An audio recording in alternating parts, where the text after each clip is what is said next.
ქართული ოცნება დემოკრატიული საქართველოს ჭიათურის მაჟორიტარი დეპუტატობის კანდიდატი საარჩევნო კამპანიის ფარგლებში მოსახლეობასთან შეხვედრებს განაგრძობს. სულხან მახათაძე ამჯერად სოფელ ქვედა უსახელოს მოსახლეობას შეხვდა და მათი პრობლემები მოისმინა.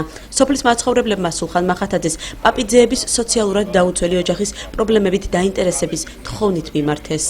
მშობლები არ მყავს, ვართ ოჯახში ვართ მე და ჩემი უცროსი ძმა, რომელსაც აქვს გონებრივი პრობლემები. და დღეს დღევანდელი შეხვედრაზე ბატონ სულხან მახათაძისგან მივიღეთ დაპირება, რომ სახლის რო გვენგრევა მასალას მოგცემთოდ. გაზი არ გვაქვს და წყალი არა საერთოდ წყალი მე მაქვს საკუთარი წყალი მაქვს, მაგრამ ეს საერთოდ წყლები არ არის ჯერ მოსული და თუ გააკეთებენ რევჩენ კაი იქნება. კმაყოფილი ვარ ქართული ოცნებით, რადგან ბევრი რამე გაკეთდა, ბევრი რამე ჩამოყალიბდა და რაც მოვისმინე და რაც ყველაფერი დაგეგმილი არის თუ განხორციელდება, ძალიან კმაყოფილები ვიქნებით.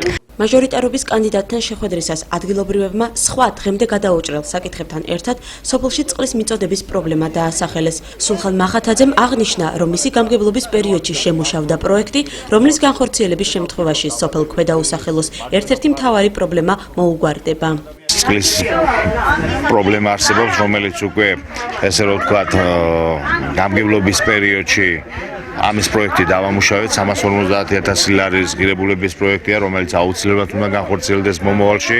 იყო ამ პროექტთან დაკავშირებით ბევრი ხარვეზები, რის გამოც არაერთხელ მოხდა მისი დაკორექტირება და შესაბამისად ექსპერტიზა ჩაუტარდა, რომ ეფექტური იყოს მისი განხორციელება და შედეგის მომცემი იყოს ამ მოსახლეობისთვის და ძირითადი პრობლემა, რომელიც მათ აინტერესებს და ეს არის, რა თქმა უნდა, შიდა საუბნო გზები, რომელიც მომავალში, ესე რომ ვთქვათ, ადგილობრივად თვითმმართველობამ აქტიურად უნდა იმუშაოს ამ კუთხით და ბევრი კარგი ნაბიჯები გადაიდგება მასში დარწმუნებული ვარ. ადგილობრივი თვითმმართველობის დონეზე, საკანონმდებლო დონეზე და შესაბამისად, რა თქმა უნდა, აღმასრულებელი ხელისუფლების დონეზე იქნება ძალიან ბევრი სამუშაო იმ კუთხით, რომ ეს პრობლემები, რომელიც ადგილობრივ დონეზე ვერ გვერდება, სწორედ მთავრობის და ხელისუფლების გვერდში დგომით მოაგვარდოთ და მოაწესრიგოთ.